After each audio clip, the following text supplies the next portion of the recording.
Hi అండి. ఈ చలికాలంలో వచ్చే దోమలు, క్రిమికీటకాలు మన ఇంటి చుట్టుపక్కలకి రాకుండా ఈ చిన్న టిప్ ఫాలో అయ్యారు అంటే మన ఇల్లు ఎప్పుడు నీట్‌గా మంచి సువాసనతో ఉంటుందండి. ముందుగా నేను ఇక్కడ చూపిస్తున్నవి తెల్ల ఆవాలు అండి. మనకి నల్ల ఆవాలు తెలుసు కానీ తెల్ల ఆవాలు యూజ్ చెయ్యం. కానీ పెద్ద పెద్ద హోమాల్లో, పూజల్లో ఈ తెల్ల ఆవాలని హోమాల్లో వేస్తారండి. ఎందుకంటే అక్కడ ఎప్పుడు పాజిటివిటీ నిండడానికి, క్రిమికీటకాలనేవి చుట్టూ రాకుండా ఉండడానికి. వీటితోనే మనం ఇల్లుని కూడాను చాలా పరిశుభ్రంగాను, అలానే మంచి వాసనతో పాజిటివిటీని నింపుకోవచ్చు అనమాట.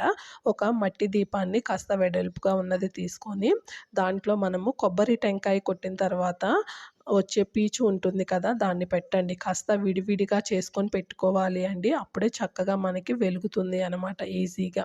దీనిపైన కాస్త పచ్చ కర్పూరం ఉంటుంది కదా! లేదా నార్మల్‌గా మనం ఇంట్లో వెలిగించుకునే కర్పూరాన్ని మెత్తగా చేసి వేసుకుందాము. దానిపైన మనము వెల్లుల్లి రెబ్బల పొట్టు ఉంటుంది కదా! దాన్ని వేద్దాము అండి. ఇది చాలా ఘాటుగా ఉంటుంది. బాగా పనిచేస్తుంది. దీనిని ఒక మ్యాచ్ బాక్స్‌తో ఇలా వెలిగించేసేసుకొని మంట ఆర్పేసుకున్న తర్వాత ఇలా పొగ వస్తూ ఉంటుంది కదా! దానిపైన ఈ తెల్ల ఆవాలని ఇలా వేసేసి ఇల్లు మొత్తం కూడాను పొగ పట్టిస్తే పచ్చకర్పూరం వాసన, వెల్లుల్లి ఘాటు అలానే ఈ నా తెల్ల ఆవాల స్మెల్‌తో దోమలు, క్రిమికీటకాలు పోయి ఇల్లు పాజిటివిటీతో నిండుతుంది. నచ్చితే లైక్ చేసి ఛానల్‌ని సబ్స్క్రైబ్ చేయండి. Thank you.